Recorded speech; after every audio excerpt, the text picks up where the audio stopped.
ମୁଁ ମିତଲ ପ୍ରଧାନ ମୋ ଅଙ୍ଗନବାଡ଼ି ପଢ଼େ। ଆଜି ମୁଁ ତୁମ ବସୁତ ବେଲେଟିଆ ଗାଇମି। ମୋ ଚ୍ୟାନେଲକୁ ସବସ୍କ୍ରାଇବ କର, ଲାଇକ୍ କର, କମେଣ୍ଟ କର। ତୁମ ବସୁତ ବେଲେଟିଆ ଗାଁ ଚାଳିରେ ସାଦା ଝିଅ ଚାଳତେ ଚାଲେ ଦଉଲ ଦାଉଲା ବୁଝିଲ ତାର ଶାଢ଼ୀ କିଆ ଶାଢ଼ୀ ଯାଉଥିଲା ଦିନେ ଜାଳି ବାହାରିଲା ସିଆ ବାଟ ବାଡ଼ି ବାଟ ଯାଉ ଯାଉ ଗୁଳା କଷି ଗଲା ମହାମାରୀ ତାର ଗଲ ବଡ଼ି ଗୁଳିଜି ଦେଖିଲେ ଦିହ ତାରା ବାଣିକା ଦୁଆର ସର ଦିନେ ସେ ତିଖାତି ନକରି ଆସିଯିବ ତାର ବଡ଼ ହେଲା ପଚାରିଲେ ଗୁଡ଼ିଏ କିଏ ହେଲା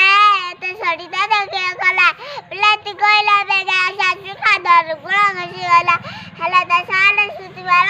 ସାତ ପିଲା ତାକେ କଲା ମାଳ ବାଲୁଗୁଳି ମତେ ପକାଇ ସବେ ଗାଁ ବାଟ କଲେ ସମୁଦ୍ର ଇଏ ଦେଖେଇଲେ ଲୋକବା ଦକାଲେ ଗୁଳି ସାତ ସବା କହିଲେ ଭଳି ଭଲ କାମ କଲେ ଦିନ ବଡ଼ ହବା ବଡ଼ ହେଲେ ଦିନେ ସେଇ ପିଲା ମଧୁବାଳା ତାର ବୋଲାଇଲା ଦେଖ ପାଇଁ କେତେ କାମ କରିছে ଖାଲ ଖାଲ ଦେଶ ରଖିଗଲା କହିଲା ଯେତେବେଳେ କାନେ କାନେ ଉଠିବୁ ଆଉ କେତେ ଦିନ ପୂର୍ବ ଗୌଳ ପୂର୍ବ ମହିନା ପଡୁନାହିଁ ତାର ମାନେ ଚାଚାବାଳ ତାର ବେଡ଼ ବାଣୀ ନବା ଜାଗାରେ ନେଲାଣି ଜନ ଏଲକ ଦେଖାଇ କଚି ଜନ ନେଲେ ତାଣି କଚନ ନେଲେ ତାଣି।